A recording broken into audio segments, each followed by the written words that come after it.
The following is a presentation of the Tragically Hip podcast series.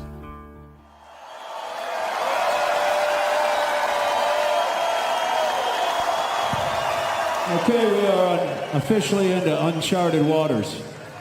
We never do third ones.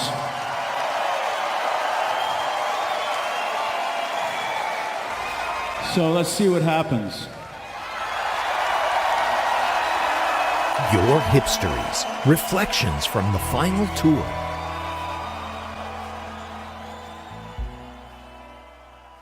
Hey, it's JD here, and welcome back to Your Hipstories, reflections from the final tour. It is August 12th today, August 12th, 2026. But what we are going to do is put this fucker in reverse and go back 10 years to August 12th, 2016, and with me to take me on that tour, we've got four panelists who were in the building that night. I was in the building that night. I'll get into it another time with you, but suffice to say, we've got a great panel tonight, and it's going to be great. We've got Brian from Buffalo joining us this evening. Brian, how are you doing? I'm doing great, JD. I appreciate you having me. I've enjoyed your other podcasts, and I'm happy to be part of this one. I'm happy too. Thanks for joining us. Of course. Steve from Toronto, you're back. I'm back. Welcome. Thank you. Thank you for having me back. It is a gorgeous day in Toronto today. It has been a gorgeous weather weekend, and I'm excited to talk about this concert with you. Yeah, me too. Me too. Patrick from Newmarket is here, and what does he have to say for himself on this hip-tastic day? It's equally beautiful up here in the suburbs as well, JD, and thank you so much for having me on tonight. Good to have you. And we've got Katrusia from Hamilton is here with us as well. And I got to tell you, I'm happy you're here. I love the background. It looks very tranquil where you are. Yes, we're just finishing up a camping trip for the long weekend and played some hip around the fire before the rain last night. So, yep, it's all good. Oh, nice. Yeah, that's very long weekendy. Listen to hip around the fire. Yep. My God. Well, let's start at the start. And Steve, we'll leave you out from this one because we've heard your story on this section. But Brian from Buffalo, I'm curious, how did you get the news about Gord's illness, and who was the first person you talked to? So this is actually the worst flex ever. I've actually never talked about it before, but I knew deep down in my heart, I knew before it was announced. I had a friend who actually is my financial advisor, and he had said to me, "Hey, I heard a terrible rumor that Gord has terminal cancer." And this is, months before the announcement. And it was one of those things where, of course, I didn't want to believe it, but it was always in my head. So I'm Googling, finding nothing, of course. And then all of a sudden the tea leaves started to connect in a way that made it more and more likely. I don't know if you guys remember, but the band had gotten like an honorary kind of diploma thing from a university, and there was a big thing with the water keepers, and Gord wasn't at any of them. He hadn't been making any of the appearances with the band, and I obviously found that to be interesting, if not nerve-wracking, given the rumor that I had heard. And so when that announcement came in the email, like so many of us, I'm sure, read that email in the same way, I knew it. I had known it all along. I didn't want to believe it. And so for me, it was less shock and more, it was time to come to terms with it. And I certainly didn't expect to hear a tour announcement accompany that email. In Buffalo, we have access to a handful of Canadian radio stations, and all of them on my ride to work that day were playing the hip pretty much nonstop. Of course, my phone's blown up because many of the people I'd grown up with were big fans, and it was just one of those things. And I literally to this day have never told anyone that I had kind of gotten clued in well before it, even my wife. So yeah, it was a terrible, terrible realization to come to the truth there.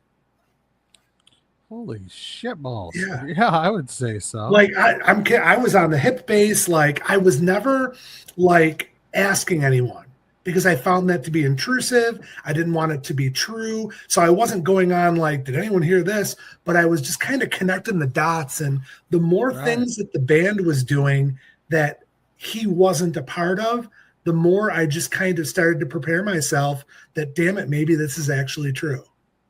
Oh, wow. Yeah, it sucked. Yeah. Yeah, you would have been reading into everything. Oh, God, yes, for months.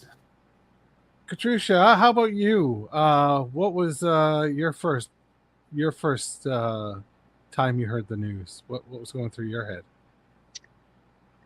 I heard it on CBC, which seems kind of fitting. And yeah, same, was just in shock and kind of blown away. And my husband was actually the ringleader hip fan, still is. And so he's the one who got me into the hip. And so I told him, I called him at work and I was like, hey, guess what? Not good at all. And then we found out about the tour. I'm like, well, we're obviously going to, I don't care how, we're going. And yeah, we ended up, I went to 4 and he went to 3. So yeah, it was a pretty heavy day finding out about it. So yeah. Mm-hmm. How about you, Pat? How about you, Patrick? Yeah. Yeah, it was that email that clued me in that morning. And Brian, you talk about the hip base. So, I remember people talking on the hip base all throughout that winter and even a little bit before. Just rumors and innuendos sometimes would come up in there, whether someone was sick or someone was getting divorced, and there was that group always policed itself well when it came to talking out of turn about the band. So it just seemed like one of those things that if someone said something, it kind of got pushed to the side, whether there was a grain of truth to it or not. And so you're seeing that and just, it sets your day. And, I was working full time in journalism at the time. So, it's, you read the email and you go into your office and you're surrounded by other people who are, we were community news. So we're not necessarily chasing down the story, but we're ready to fill our next day's paper with things coming off wire and so on and so forth, and how can we turn this around locally? And it's a different monster when you're trying to look at it from that aspect, and then realizing the shared experience that we all saw at the end of the summer.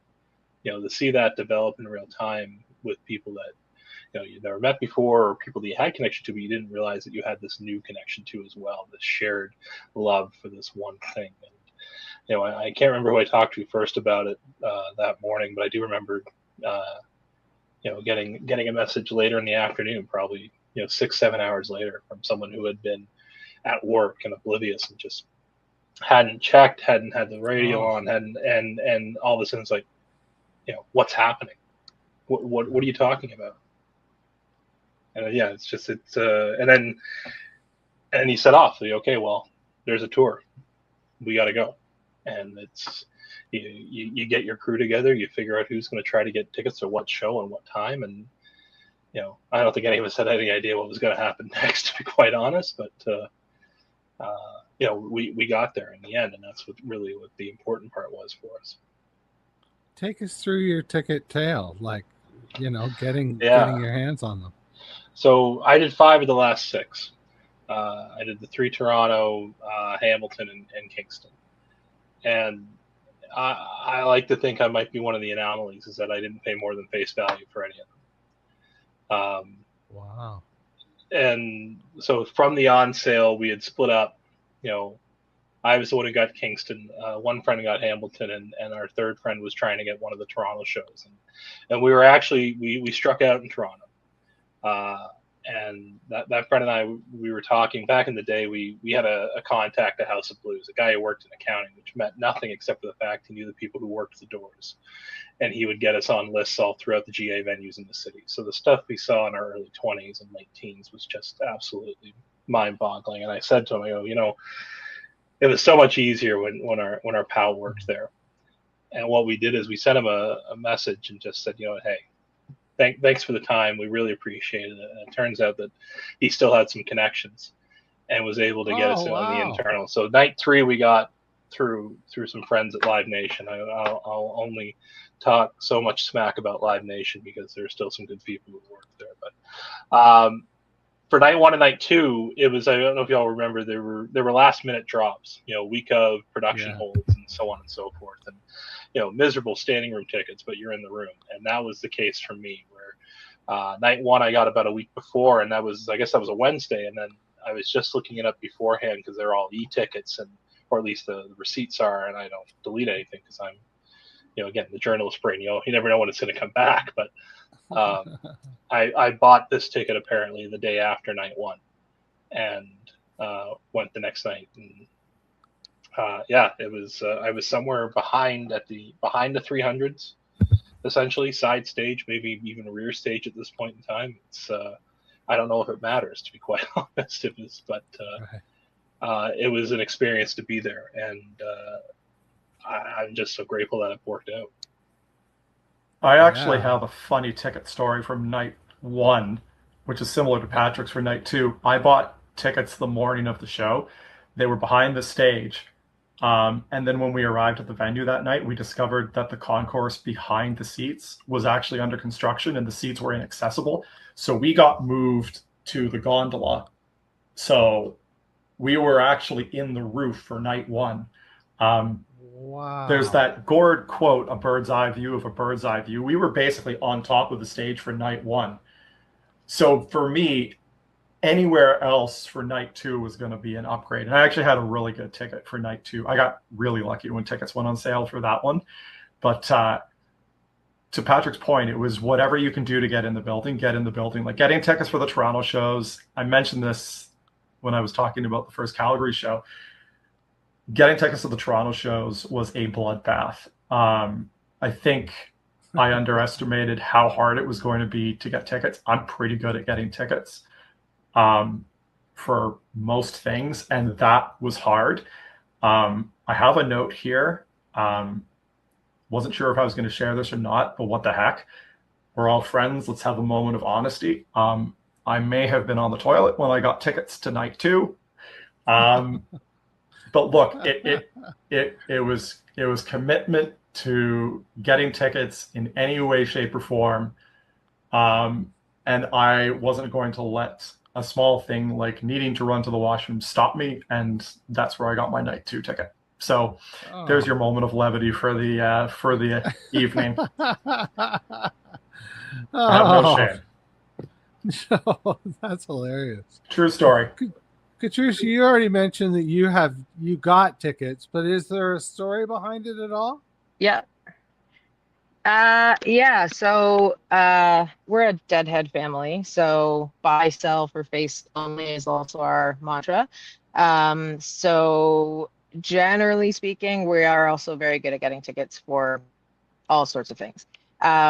So this we knew was going to be a big challenge, but we ended up getting tickets that on sale for night. I got a ticket for night 1, I think, on sale. And then night 3 Toronto was in waiting down at the box office for about 5 hours and got floors. So that was cool. Night 2, we got tickets, I was like, I'm going to buy 3 because someone will want them. And so my husband and I went, and a friend of ours who used to work at the ACC. And we walk up and he's like, hey, I'm just going to go talk to someone. Went over. We ended up in the Air Canada Club at a table at the far left, right behind the last row of seats. So that was a bit of a bougie evening. We just wanted to be in the building again. Same thing, get in the door and everything else will work itself out. So that was pretty fun. And then Hamilton, I think we got tickets on just on sale for that. So yeah, face value all the way. Well done. Brian from Buffalo, do you have a tale? Yeah, so my wife and I, just the backstory on it is that, she and I used the HIP as an excuse to travel. That was why we went new places. So we had seen them all over the United States and then up into Ontario for the most part. And then we had kids and, that that didn't stop, but it slowed. And then when this news came, it was like an all hands on deck. Like, well, I know our kids are 3 and 2, but we need to go to as many of these shows as we possibly can. So we ended up going to London, Hamilton, and then Toronto number 2. And I got lucky in the sense that Hamilton we got on pre-sale, so we didn't have to think about that one. So that was like a huge plus for then the general on sale drop date is we could really focus on the other things. And you guys might remember better than me. Maybe you can give me a thumbs up if this is true. Were all 3 Torontos announced at the same time? 2 of them. Okay. So I don't remember if I even tried Toronto number 1. Usually in a situation like that, I try to think that the first night will go fast. So I try to maybe play against the odds. So we did get tickets for the second Toronto. We were right behind the soundboard, but not on the floor. So up, like right behind it. And then you guys might know this too. Was London through a different ticket broker, like not Live Nation? Because I feel like the reason I got London was because it was a different site and it was maybe not quite as heavy traffic, but I could be misremembering. But for London, we were behind the stage, not really, but like up in the corner. And of the 3 shows we went to, I actually got Billy Ray gave my wife a set list in Hamilton. We were down the floor. And then we got a soundboard set list in London. So Toronto's the only one I didn't get. But so we were very lucky, and we also did not have to use the resale market. And just like you guys, I think it's a scummy thing to do. And I'm thrilled that I didn't have to resort to it. Although I'd be lying if I said I didn't at least think about Kingston, peeking those tickets. My friends and I went to the first show in that building. I guess it would have been 08, I think. And then would have been cool to bookend it. But that's our story. That's pretty cool. That's pretty cool. I like hearing all the different cities from you and the rest of you. So Brian, we'll stick with you here, and I want to know about August 12th, 2016. I want to know, what did you get up to? Who did you hang out with? Getting to the building, getting inside the building, all of it. Yep. So out of the 3 shows I went to, that was the only one that was just my wife and I. London, we went with friends. Hamilton, we went with some different friends. So we did the whole like bars, drink, and everything else. I want to say it was a weeknight, right? That second Toronto show, I feel. Either way, we just took the train in. Friday. It was Friday. Okay. We took the train in from Buffalo. So we drove across, probably picked it up, I don't know, 30, 40 minutes up the road, and then took the train in there.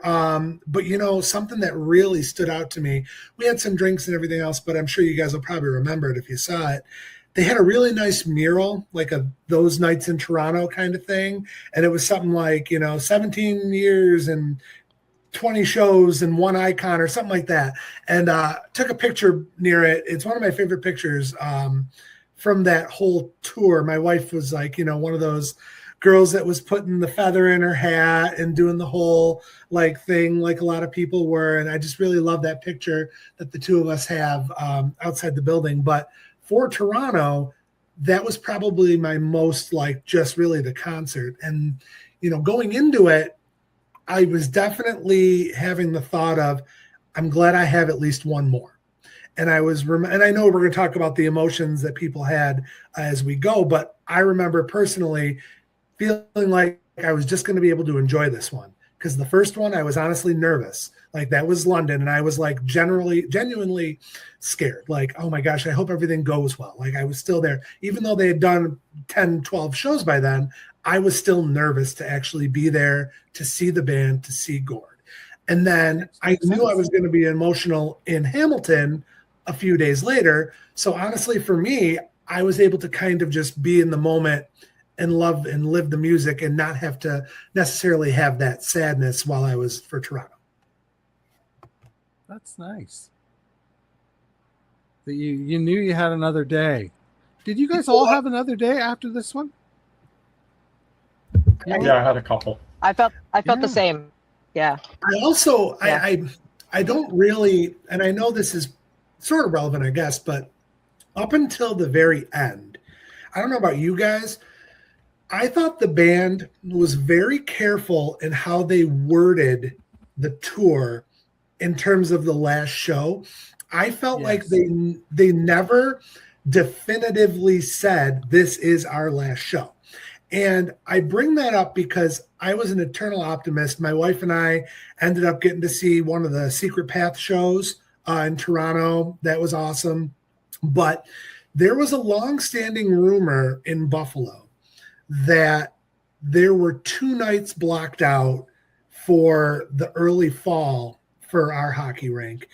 And I don't think that was ever really true, but there were rumors that people thought that if this tour went well and that if Gord was kind of doing well, they might do some things in the winter as well. Whether or not that was real or not, but I never really believed that it was going to be the end until I saw the Kingston show from my living room. But I know we're going to get to that too. You're the second person who has told me that about Buffalo. Yeah, and I can confirm that too. Actually, I've been told that was the case as well. And I know for a fact the building was blocked out. No one ever told me it was for the hip.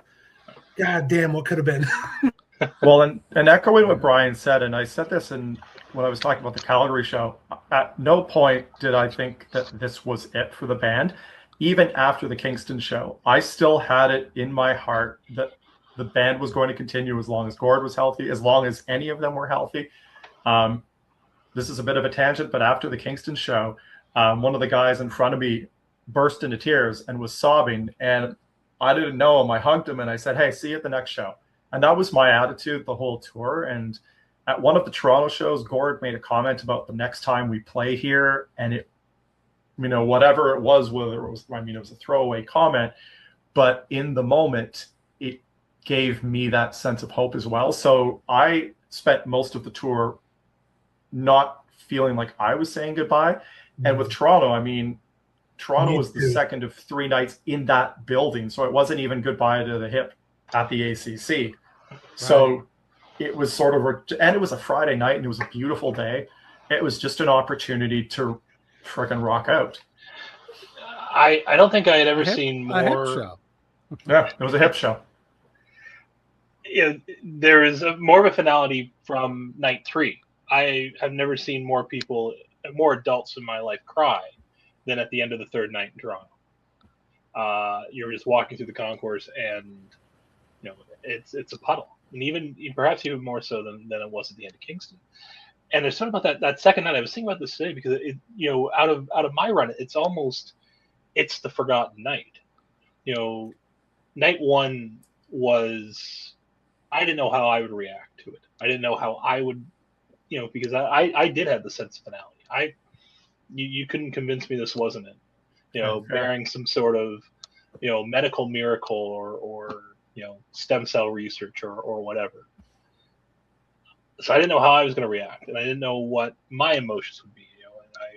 And then the first thing I hear is The Luxury, which is a song I've been chasing for 25 years. So, all right, we're in. It's good. And then that second night, it had been a full day at work, and I still had the weekend before my holiday started where I was finishing off the rest of the tour. And it's like, okay, well, it was nonstop. You didn't have time to think about it. You went, you did your job, you fought traffic. I was working in Aurelia, so that's, an hour and a half drive at least on a good day. Do Friday night traffic coming into the city, it's significantly longer. You park and maybe you find something to eat on the way. I can't remember what I ate that day. I can't remember who I met up with beforehand. If I met up with anybody, I was there with somebody eventually. But the first night I did it on my own, and that was a different experience too, because even if you're just in the moment, you have someone else to share that moment with. All of a sudden, that you have that previous connection to.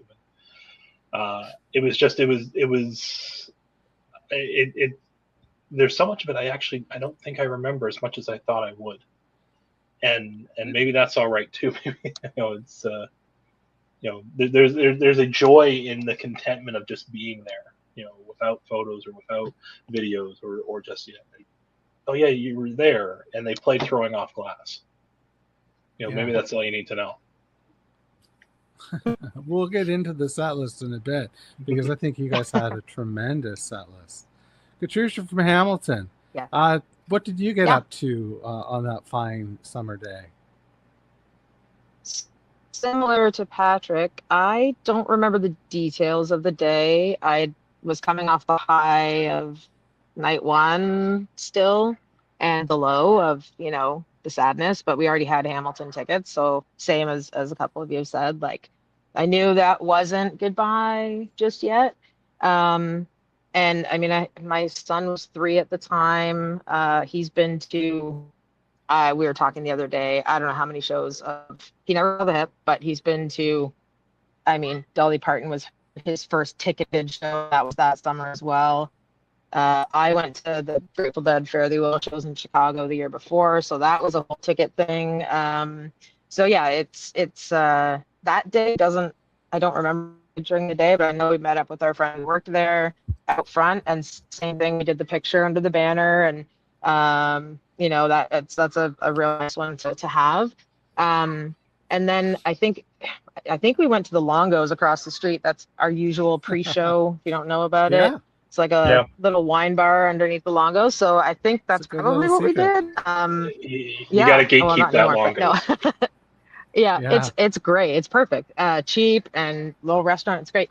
I think that's what we did that night. I can't quite remember anything else other than we took the train in, and that was about it. Like, and then just got to the show, and it was just everybody. You could feel the emotion, you could feel the tension, you could feel the excitement. Like, just everybody you knew was just experiencing something similar to what you're about it being. Katrusia, we're having a lot of trouble hearing you. Oh, sorry. No, so maybe turn the camera off while you're talking. Maybe that'll help. I'm not sure, but we're having a lot of trouble. Okay, sure. Yep. But yes, I think we just didn't really get up to anything super special that day before the show, other than taking the train in. And that was about it. And then just everybody with their energy going in. How much did energy like? Sorry, I was gonna say, how much did that Bobby Baker intro help everyone get pumped up when he would, come on the "Hi everyone," like the guy you hear talk the least out of the band is the one that gave that, like, right before they come out intro. I just got chills right now thinking about how awesome that was when you mentioned the excitement in the room. Like, that moment was just peak.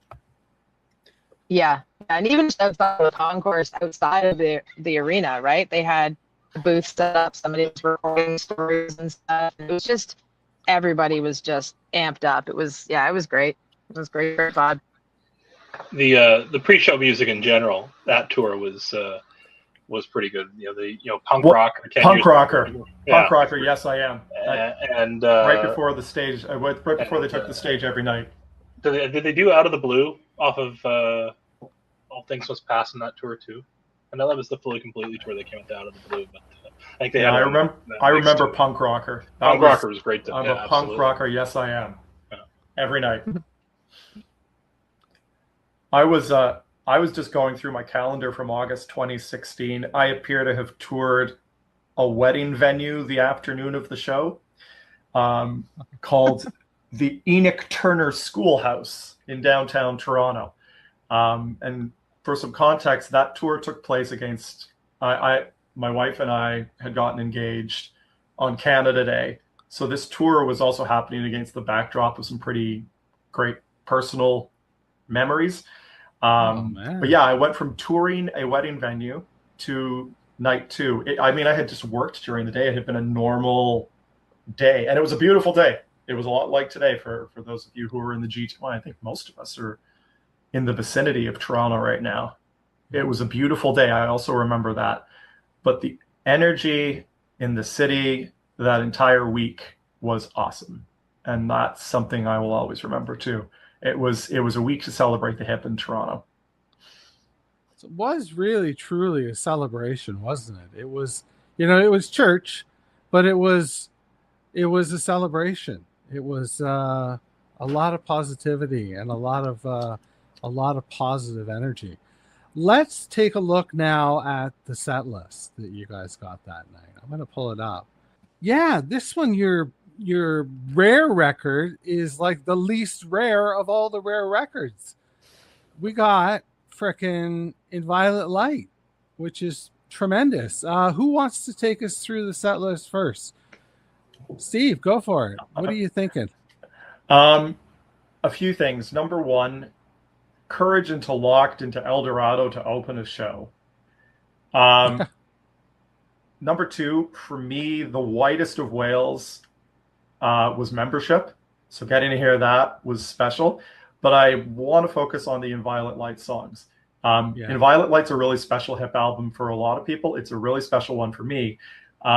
So I was living in Kingston during the summer of 2002 when the album came out. Bought it the day that it came out at the old Indigo on Princess Street. And that was my soundtrack for my first full summer living in Kingston. And that album was omnipresent. It's basically what my friends and I listened to for 2-3 straight months. A bunch of us road tripped up to Ottawa to see the Hip at Blues Fest there in July of 2002. I love In Violet Light. I love Dire Wolf. And when they transitioned from Machine into Dire Wolf, that was one of my highlights of the tour. And to Patrick's point, Throwing Off Glass, had never heard that live before. Just getting to hear those songs live again was really, really special. And I was at Toronto too by myself. But I had a couple of Kevins there with me. I had my friend Kevin DeManoir, who was one section over, my friend Kevin Rodriguez on the other side of the arena. And for all of us, this is a special album. And getting to hear it with them was also just really, really cool. I will also say, as a continuation of that point, I don't know if any of you have seen the musical It's a Good Life. If you don't, we can. But the show is set in Kingston in the summer of 2002, which was a beautiful detail that I especially enjoyed when I saw the show. But man, hearing In Violet Light songs live, yes, that was magical for me. And Brian. Yeah, no, I'm glad you said that. So I think Patrick mentioned about being a song chaser. So I have 54 shows, so I feel pretty proud of that number. But my favorite record was Phantom Power, because that was the one that, the first one I bought when it came out. Everything else was like back catalog. And the only song off that record that I had never heard live was Membership. So to get the last song that I had never heard on that record on one of my last shows, and then the other one that I had never heard before was, unsurprisingly, Throwing Off Glass. So to get two songs in my second to last show that I had never heard before, I just thought spoke volumes to the band and the way that they constructed this tour. I know for me, I really, once you saw the format of the shows and you kind of knew the rare record and, you were going to get one of those ones, I remember knowing I was going to 3 shows thinking I'd love to get World Container one more time because I just saw so many shows on that tour and I got that. And while I kind of would have hoped for Music at Work, the other show I got was In Between Evolution, which was also good though, because I got another song I had never heard before off of that record. So I was pretty song? Either Are We Family or New Orleans is Beat. I can't remember which one they played in London. It was one of those two. New Orleans is Beat. Yep, that was one. So so for me, this show was top notch because I got to finish out Phantom Power and be able to say that I've seen all those songs. Not that the last record songs changed that much, but What Blue is my favorite off that record, so I was happy to get that one. And then honestly, the only thing that could have been more perfect for me if somehow Escape would have got in that Phantom Power set, but I don't really know. But I don't know what I would want to take out because it's Toronto, so I feel like you got to play Bob Cajun. And obviously, Fireworks and Something On is probably my favorite song off that record. So I love this show. You would have missed out on Membership. Exactly. And I can't sacrifice that. So for me, top tier set list. The only thing I wanted to ask the group, if anyone had any insight on this, as it pertains to In Violet Light, did any of you guys notice how, even though it was a single, they really gave up on Silver Jet after like maybe one tour after this? Anyone ever notice that? Yeah, I don't think Gord liked it. That has to be my guess. I think that was the answer for what you would take out of Phantom Power for me would have been Fireworks. Actually. Yeah, probably me too. I even as a Bruins fan, if I never heard Fireworks again, I was probably going to be okay. But you mentioned What Blue, and seeing this back to back, being at night one, seeing What Blue again on the second night, it probably cemented my opinion that it is the best song on that record, and one of the better songs they had written in that final stretch. To this day, it's probably the song it's certainly the song I've listened to the most off that album, and I would say is the one that continues to pop up. I had been lucky enough to see Tour Up Glass. We saw it. They played it in Boston in 2009 on the We Are the Same tour, the Evening With format they were doing. So they did a sort of acoustic version of it at that show, and there are a lot of fuzzy memories from that show, but that stands out as a highlight. And it's like El Dorado. You don't think you're going to hear it once, and then all of a sudden, after the Foley tour, I ended up hearing El Dorado 3 times, and I don't know how that worked.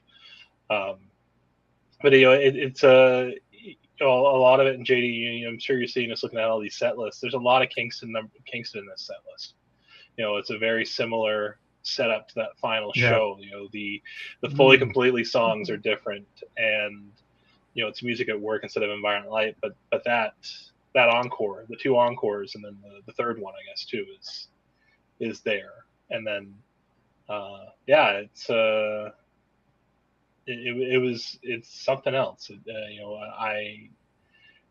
Steve, it's interesting that membership was a chase too, because you mentioned getting engaged earlier in the summer, and you're looking at wedding venues. Membership's a wedding song. That's the metaphor about 2 people getting married. I think it was actually written for Paul's. They performed it at Paul's sister's wedding or something like that back before it came out. Really? That's where. Yeah. So it's. I did not know that. Yeah, it's No. long-term membership is a way that ever since then, my friends and I have always tried to describe marriage to one another.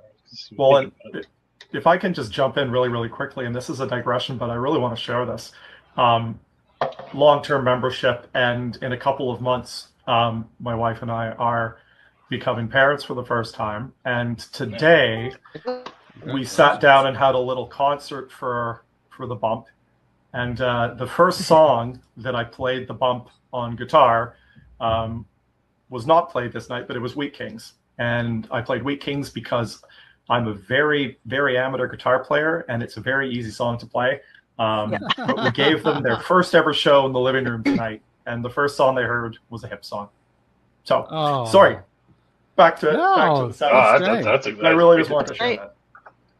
Katrusia, do you have any wedding thoughts? Yeah, I have a wedding no, go ahead. connection. Yeah, so my husband and I, we've been together almost 30 years now, but married for 17. And the theme of our wedding was that night in Toronto. We got married in 2009. So the ring has finally included in it, but that night in Toronto was, everything was kind of centered around that. And we got Bob Gagan at this Toronto show that we were together at. So that was a really, really special moment to get to, together. And then Grace 2 has been my favorite hip tune. Everything about it is just magical to me. We got that as well. And Good Life, it grew on me over time, and has since, vaulted to the top of my re-listen list. And jumping ahead to the hip sort of after Gord a little bit was that version they did with Feist. Blew my mind. I thought it was such a beautiful interpretation of it. I thought it was really to Gord, take on the song. Katrusia, we're not able to hear you at Meaningful. all. Understand you at all. Oh no. Yeah. Okay. Like well, almost. internet's rough here. Okay. I'm sorry.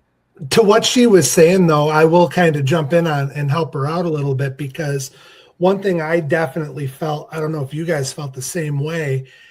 Each of my 3 shows, I had one definitive emotional moment. In my London show, it was during Nashville on the words, "He said I'll die before I quit." And I just got chills when he said that. I'm like, fucking A. Like, let's go, Gord Downey.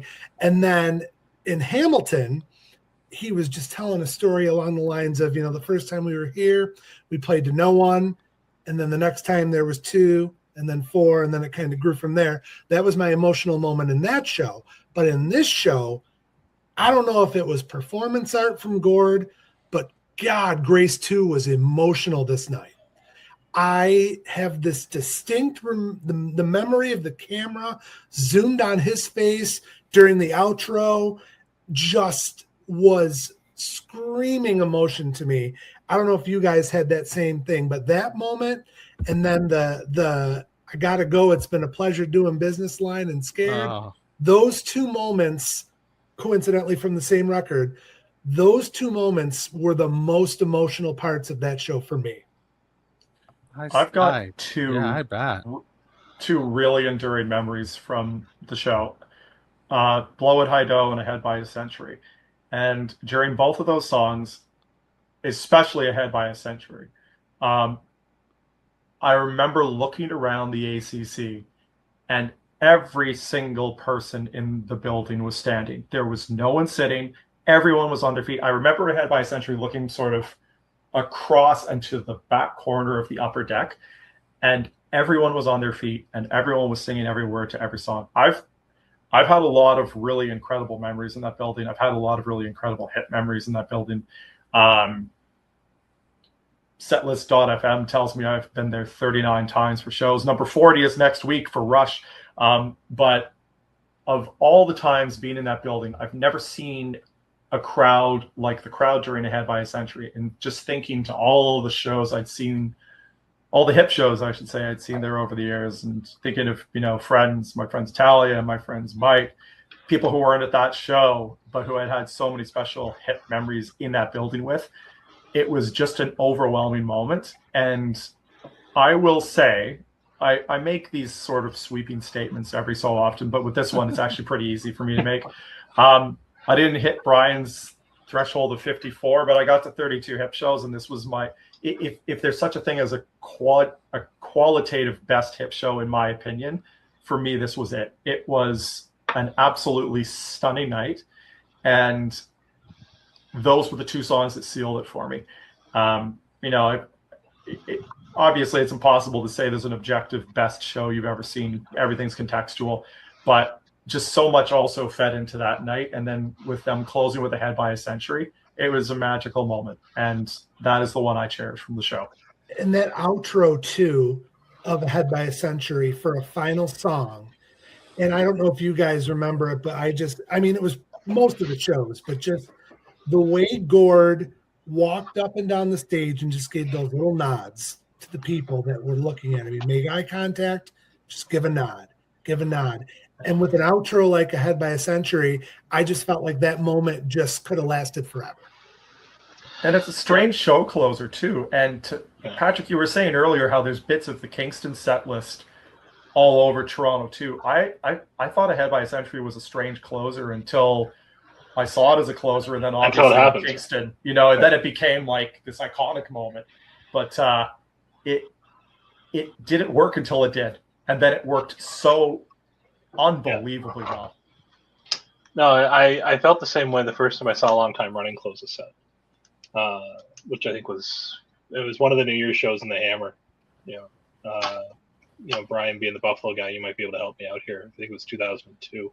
If you were at any of the New Year's shows at Cops, but yeah, they closed Long Time Running right as the ball's about to go down, and I'm like, oh, okay, well, I guess this makes sense all of a sudden. And yeah, and it's it is an odd, Ahead by a Century was an odd closing choice, and you're right, Steve. It's completely iconic now, and if you have the fortune or misfortune to see any number of hip cover bands. You're going to see them try to pull off the same thing now, and they don't always stick the landing.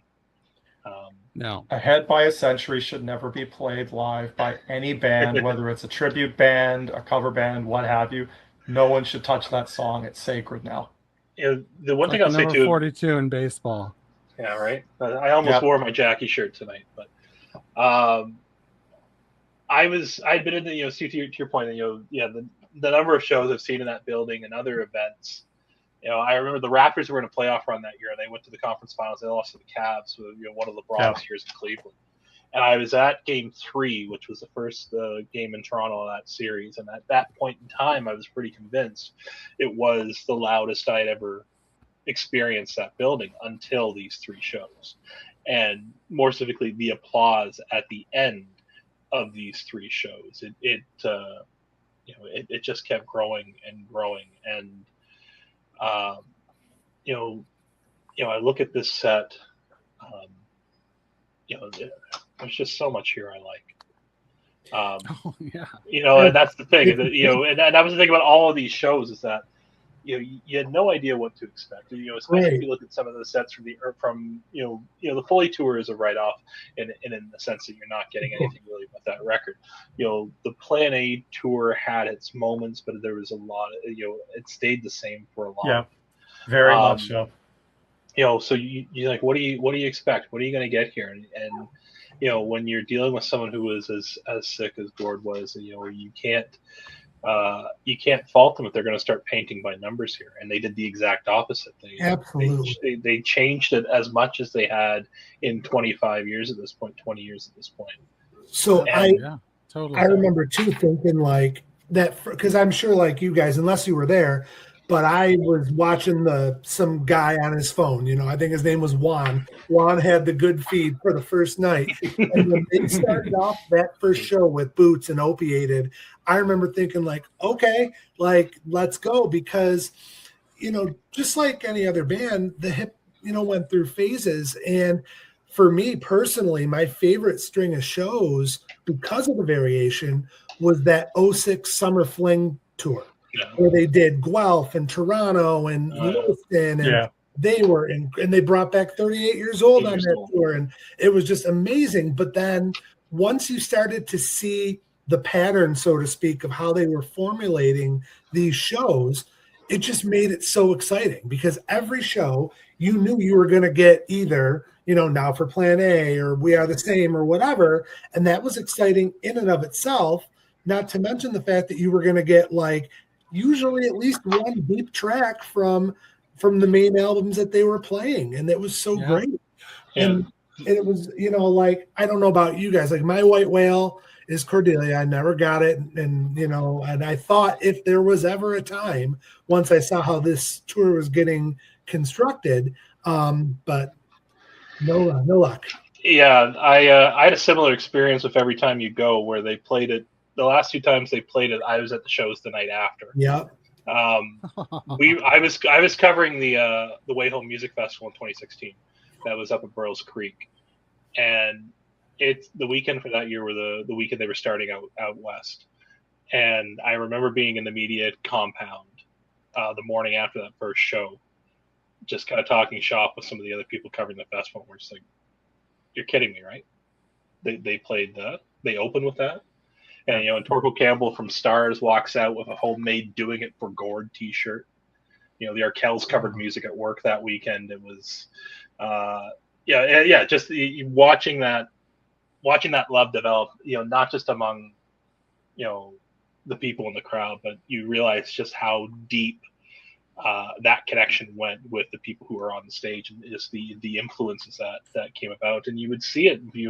You'd run into people at the shows too. You would see, not just friends of yours, but like, oh, hey, there's that guy from that band, or she's here too. And like, everyone had to be a part of this, because everyone. Well, I don't know if any of you have seen the video from the Pearl Jam concert in Chicago on August 20th.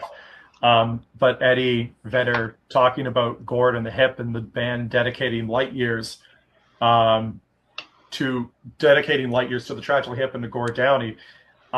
There's a passage in, I want to say it's in the Coffee Table book, Yes, it is. And it's amazing. Yes, where the bands ended up hanging out in Seattle, and the reason that Vaccination Scar is on In Between Evolution is because Eddie Vedder liked the song. I had no idea, and I'm like, I mean, I'm one of those Pearl Jam fans. I had no idea that connection existed until the coffee table book. The video of Light Years is what broke extraordinary. me. Yes, the coffee, the Eddie Vedder stuff, that was just this awesome little nod. And I know at other times he kind of like worked Bob Cajun into like daughter, yeah, and then but like that was so cool. And then the coffee table book stuff was so cool. And then I also the other thing I appreciate about the coffee table book, I feel like the Hip invented fantasy hockey, based on what I saw in the coffee table book with their handwritten stats that they got. So they're the ones to blame. Yeah. Well, fellas, let's get back to August 12th. Yeah. I know there's lots that we can discuss about sorry, Jake. our Hip fandom in general, but I want to get to Lights Up. I want to get to what you were thinking. Now, you all had shows after this, so it's difficult. Yeah. Because this question, in some cases breaks people. But like, what were you thinking when the lights came on, Patrick? You're right. It's the see you tomorrow thing, and I'm sure those of us on this call, we've been in that position where, we're going to see you tomorrow. Brian, you mentioned the Fort York shows, on that 2006 run, that was a Friday, Saturday where they played 20 songs each night and 20 different songs. See you tomorrow. And for me walking out of the rink that night, I had Sunday. I had to go to work the next day, and then I had to go to work the day after that, and then I had another show. And it was more the person I was with. I was gonna drive her home. It was her last show. She wasn't gonna see them again. She didn't have tickets for any of the Toronto shows. She wasn't going to Kingston. And so a lot of it was discussing what we experienced and just how the connections, how the love of the band began in a lot of ways, and just with her talking about just her dad playing around the house and her discovering it on her own, and then just it's that night drive. When there's no traffic, the best drive in Toronto is the Gardner elevated stretch at 12 o'clock, 1 o'clock in the morning. It's a horrible highway and it should be torn down, but God, it's fun when you're driving through those condos. And that's it. You put the windows down, you put the music up, and you talk. You talk over the music, or you let the music talk to you. And that was the end of that show. And that was walking out. And I don't think it didn't prepare me for what the end of night 3 would be. Again, not emotional myself because I knew I had more to come, but seeing that emotion around me, and then getting into Kingston, which I think we're going to talk about in a couple of minutes, but that's a different monster altogether in a lot of ways. But it's oh my God, again, the difference in the group here, those who thought there'd be more and those who didn't. I didn't think there'd be more, but I knew I had more. Yeah, and that's all I could think about. Steve, how about you? What do you remember from that night after the show? Wow, that's what I remember from after the show, and that there were 2 more still to come. This was my middle show of the 5 I saw, so there wasn't any sort of sense of finality, but it was such a mind-blowing concert for me that JD, I think you mentioned this earlier. It was a Hip show, and it was a great Hip show. And in my opinion, the best Hip show I ever saw. And I was riding high off of that. I was telling myself that there would be shows after Kingston, and it was a coping mechanism. I had it in my mind that I was going to be seeing the Hip when they were in their 70s playing acoustic shows at Massey Hall. And I don't think that I was ready to countenance the notion that this was going to be the last batch of shows I would ever see. I think if I had understood that in the moment, it would have been really hard for me to have made it into the Kingston show. But that second Toronto show, it just felt magical for me afterwards. I was so high afterwards, metaphorically, not literally. I was absolutely buzzing. Again, metaphorically. It was an awesome night. Brian? Almost everything Steve just said. The emotion was visible around me, but not necessarily from me at that moment, because I knew I had more. And Steve, that was exactly, every once in a while, I still sit around and think, I should be going to a hip show this week. All the time. They should be, to your point, even if it's like, hey, we're doing a week at Massey Hall, or we're going to do some clubs, or damn, even if they got to a point where they played the same 24 songs every night, at this point, I would so gladly take anything, right? But that night, my focus was, can we get to this train before literally everybody else? And my wife's focus is always, can I get a set list? Where's Billy Ray?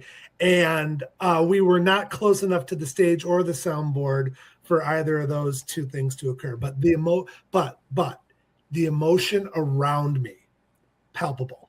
And like you said, Steve, naive coping mechanism, eternal optimism, call it whatever you want. Yep. I still do what you got to do. I still thought there was going to be more. And I knew I still had Hamilton, but I still thought, damn. Yeah, there's probably a reason why I'm trying to knock off all the ballparks now, because I clearly have to spend the money that I would have spent on these shows, right? That's how I justified it to my fiance. She was my fiance at the time. I sort of pitched her that idea of seeing the Hip while they were in their 70s, and I was just kind of front loading all of that money on the Man Machine Poem Tour. Yeah. And I mean, it worked. I worked a lot of overtime that summer, a lot of weekends too. Yeah, and I'll never regret any of those concerts. And you know, looking back, because of the way it went with the Hip, and I'm a big Aerosmith fan, I had 3 shows on their supposed farewell tour that they had to cancel. And so now I'm to the point where if someone I like is coming around, I'm going to go see him. I love Tom Petty, and now he's gone. I love Gord Downie, and now he's gone. And I don't want to I'm going to see him while they're here. I'm an academic advisor, and I will occasionally have these types of conversations with my students. But for those who are similarly inclined, my lesson to them is always, you never regret the shows you see. You regret the shows you missed, but you never regret the ones you see. Even if it's a bad show or a bad night or there's a travel misadventure, it's always worth going. And Here. The other final show that happened in Toronto that year was, the last 2 Prince shows in Toronto were earlier in 2016. And I was at the second of those 2. So, 3 weeks before he dies, he's at the Hummingbird Center or Meridian Hall or Sony, whatever it was called at the time. And JD, I think you mentioned, being at church earlier, concerts in his church. That's what that was. It was like going to church. And, 2 hours later, it's done. And the euphoria in that moment is, everyone's sitting and everyone's being polite. And then all of a sudden he's like, all right, get up on your feet. And in unison, there isn't a person sitting down all of a sudden. I don't know how I stood up. I just did. And it's like, okay, please be seated. And the same thing. Oh, I'm in my chair again. Those kinds of performers, and the Hip had that, where they could have that power over people, especially on this tour. But I'm thinking of some of the smaller shows. I saw them in DC on the World Container Tour, and it was sweaty and loud, and I don't think I ever saw anything like it. Those shows where you can literally feel the sweat, man. That's why I loved getting around the States. I mean, absolutely. I like to say I saw 4 shows in 3 days once over my birthday, because they did 3 nights in a row and a little in-store record like release thing during that World Container Tour, but the Phoenix shows on that World Container Tour, they just, I don't want to get on a tangent, but that tour, I love that. Yeah, let's Nobody started wrap playing up covers. with let's wrap up with let's wrap up with August 12th. Now I just wonder if you have any final thoughts on that show before we go to August 20th. Glad I was there. Well, guys, I'm curious while I've got you all here, Brian, what you got up to on August 20th on the day of a national celebration. 2 bottles of wine, a laptop computer, me and my wife in the living room. That was it. Being in the States, we didn't have the Canadian stations, so we had to go through the online website. And you know what? For all the shows that she and I had shared together, that was probably about as perfect as it could be. That sounds awesome. Alone in our emotions, and did Gord like mess a little bit 50 Mission Cap in that show or something? Bob Cajun. Yeah, one of them, I remember being nervous, like, oh God, no. But man, the emotion of that night, and I think by the time that was over, I started to come around to maybe this really is it. And like I said, I'm glad I got that Secret Path show. That was emotional for different reasons. But for me, to close it out with that band, just my wife and I, as good as it gets. I mean, I was pretty content. Beautiful. How about you, Steve? 10 rows from the stage, I think. Yeah. Yeah, I was 10 rows from the stage. I got really, really, really lucky the day tickets went on sale. I got a single ticket 35 minutes after the on sale began. So as I mentioned earlier, I went to school in Kingston. I lived in Kingston full time for 3 years. The night of the show, I had pizza in residence with 4 of my old roommates. And then we walked downtown together. 3 of them ducked out into Market Square. My old roommate Rahul and I went off to the venue and saw the show. And afterwards, this might mean something to those of you well, this might mean something to some of you, I should say. Afterwards, we just walked up Princess Street, and I think eventually hit a moment where we realized we were going to end up at the Brass, which is where we had ended up after so many nights out in Kingston over the years. Had a couple pints at the Brass, went to bed, woke up, had breakfast at Morrison's, and that was how we spent the 20th and 21st in Kingston. And Smitty wasn't playing that night, was he? No, he was not. Man, oh man, I haven't thought of that name in 20 years. Yeah, it's all right. Sorry. And the Brass is still there. And the Brass is still, I was actually in Kingston a couple weeks ago and had a slice of Bubba's. And it's that joke, when the world ends, there's going to be nothing except Keith Richards and cockroaches, and also the Brass. Yeah. Yeah. Patrick, how about you? Well, Tell us about your day. My seats weren't that good. I just pulled. You were in the building, dude. 107, row 15, so at the lonely end of the rink. We drove up that day. There were 4 of us, and we always had a joke whenever we were driving to Kingston. You'd get to Belleville, and you'd see that sign that Kingston, Ottawa, Cornwall, whatever the third one is, in Montreal, and you'd always turn to the person and say, "Hey, you want to go to Montreal?" And we were joking that this is the first time we ever said it, because we're going to Kingston. We want to go to Kingston. I mean, and Steve, you and I were there probably around the same time. I graduated in 2005, and 2003. Yeah, right on. We lived on Earl Street. We were 10 doors down from the Baker. Rob Baker. Yeah. Yeah. So anytime going to Kingston, it's like old home week, and we had dinner. We were at the Keg, of all places, because the only place we can get a reservation. But everything else was slammed, and we walked through Market Square. I'm 10 feet away from Trudeau as he's shaking hands and kissing babies on his way to the show, and we walked past. Along King Street, and I'm going to show this. I don't know if it's going to come up on the screen, but the mural Yeah. Well, I took this photo in 2003, and before it was Good painted for over you. unceremoniously. Yeah. And the alley is actually blocked off now. There's a there's a chain link gate. fence there. But yeah, I remember it was. I remember when it was painted over, and I was really glad I got to Unreal. it before it was. So we walked past there. We walked to the rink, and it's you don't know what you're doing. You don't know what's going to happen, and then it happens, and it's over. And we drove back to up here in the burbs. The guy who was driving, one of my best friends, his wife was due to give birth at he's second now. He was really playing with fire on this one. He's like, well, if you go into labor, I'll meet you at the hospital. And then you get home, and I think what it hit me, I actually, Stevie said, coming out of Toronto, you're high on life. You're not, it's natural. The same thing. It was we were stone sober, but I threw up that night. Wow. I was 5 o'clock in the morning. I had to wake up and I threw up. And I think that's the release. Unfortunately, literally, like, it's done now.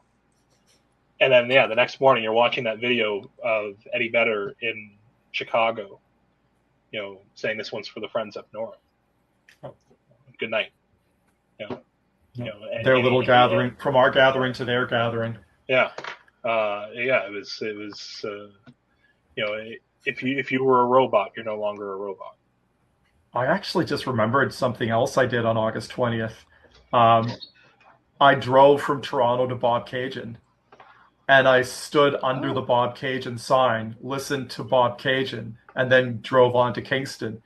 And I mean, for those who may not be familiar, that is not it was a 3-hour detour. But I needed to be someplace where I could be alone in my thoughts, and it was in the car driving to Bobcaygeon and then driving to Kingston.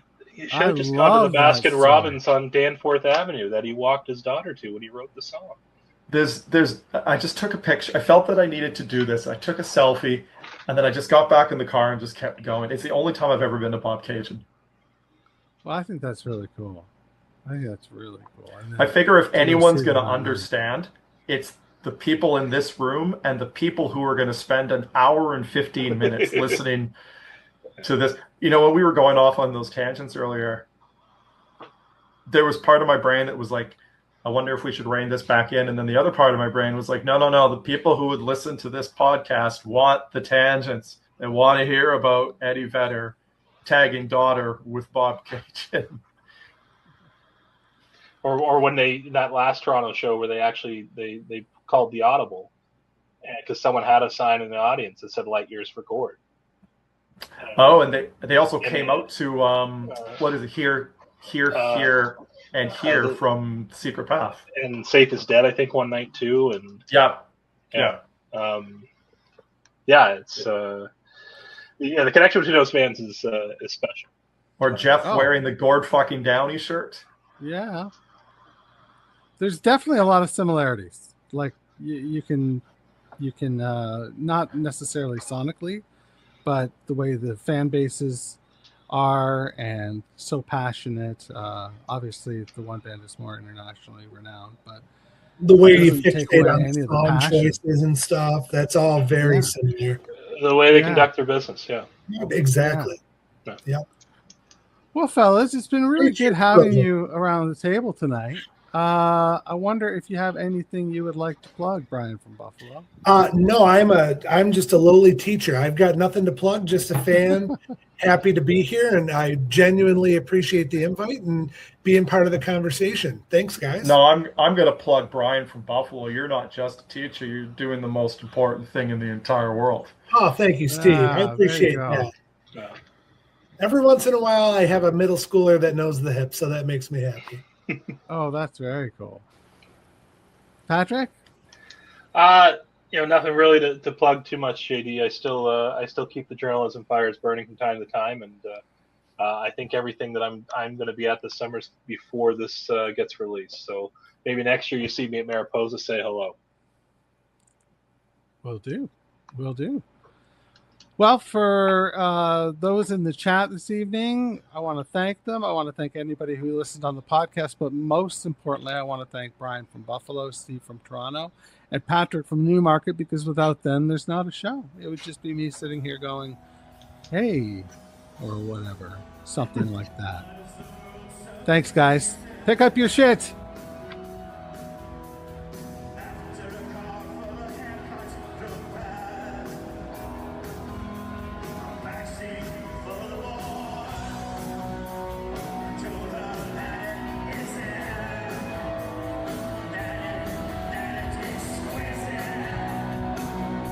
Thanks for listening. This has been a presentation of the Tragically Hip podcast series.